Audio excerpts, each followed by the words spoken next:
So please give your full attention to our guest, Atilola.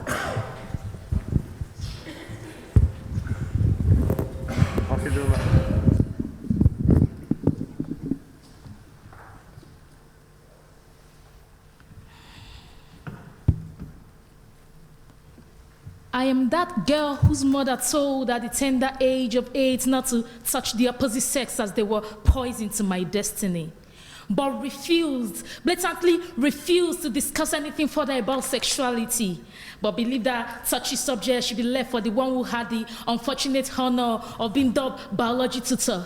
Because for her, it was case closed. Because as long as she had won me once, she expected the alarm bell she had rung in my ears to create a triple sound effect in my mind and for me to keep my legs closed. I wouldn't mind if I was run over by a moving vehicle if it was due to the fact that I kept my eyes closed, trying to avoid the wings being Wi-Fi'd my way by the boy next door whom, according to her, threatened to have my destiny closed. And then I grew like a strong tree, developed into that great woman Mama society expected me to be: prepared, prim, proper, poised, polite, pious, prayerful, pure, just the right ingredients in the appropriate dashes, pinches, tablespoons, and cups to make this imperfect human food society had cooked up perfectly sweet to devour.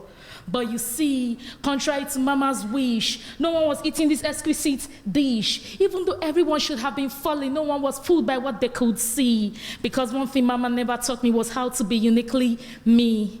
She had trained me to fit perfectly like a round peg in a round hole. If only she had used the stage spectacle, she would have seen I was not round. I was not even square. I was born queer, a shapeless amoeba that could not be fitted into anywhere. Finally realizing how Mama's nice but useless lessons were actually worthless, I discarded them all and tried to discover my own person so one day my worth could be valued as priceless. I decided to rebel against popular culture, disregarded the routine that said, be born, get educated, get a job, get married, procreate, work and die. I cancelled the script, rewrote the formula and tossed out the old scroll like a gambler rolling out to die. I decide I will remix things a bit, switch things up, add a little salt and spice to this tasteless dish of routine. And if I still don't get what I want, add a little cinnamon and butter to the plain mashed potatoes of life. Yes, I would make my own story sweet. Because if, as they say, we only live one, why not live life to the fullest and have fun while at it? I decide I will be different. I will fulfill purpose. I will live a life of destiny, trashing the way society had taught me to live. Not caring about the consequences the ruling powers would dish to me for discarding grandma's remedies. Mama had taught me to conform, yes, but no, I will stand out and with my life transform. But maybe all these desires are just wishful thinking. Or maybe I'm just a simpleton who believes making all these desires come true is just a simple thing. You tell me. Because you see, I come from a society where the reality is that a married woman with kids is considered more of an achiever than what with all the accomplishments in the world, but no man has pitied her enough to cure her from the societal disease called singleness. It doesn't matter if a counterpart is suffering in silence in the house of the one who was supposed to be a solace, or if she has been turned into a punching bag, as long as he has the MRS degree attached to her name. Even if she might be running mad, then she can always ignore her pain, regard her peers with disdain till they feel insecure and in turn adopt the ways of the running man.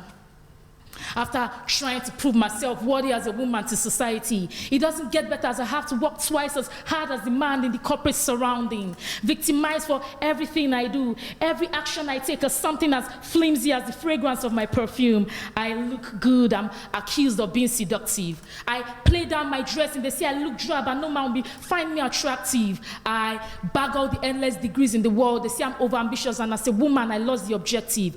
I embrace mediocrity. They call me lazy. I wouldn't be able to assist my husband or be productive. I decide to depend on a man for riches. They call me a gold digger and a bum.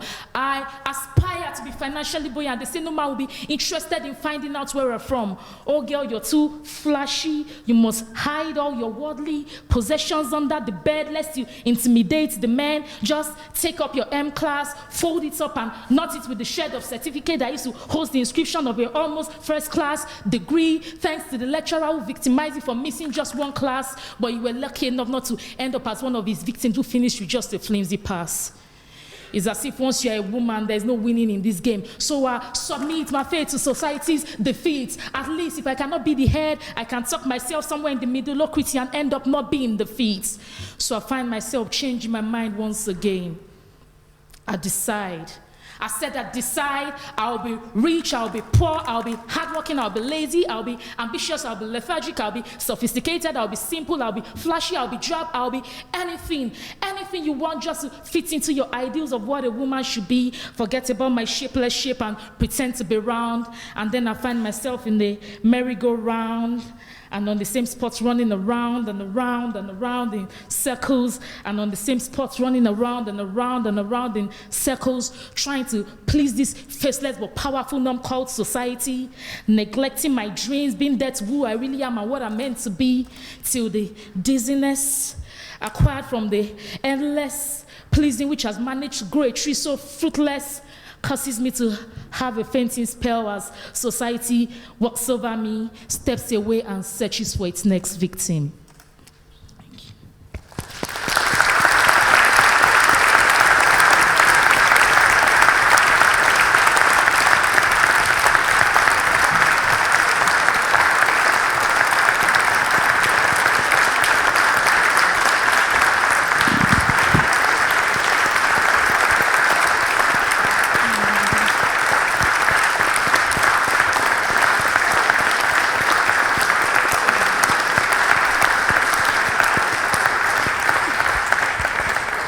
Thank you so much for that incredible poem. I wanted to ask you, because we're transitioning into some of the thematic sections of the day, you spoke a lot about the way gender norms and norms around sexuality and what is considered proper or improper for a woman to do impacted you growing up. Could you speak a little bit more about what your call to action would be for what people in this room should walk away knowing and doing when they get back to their countries?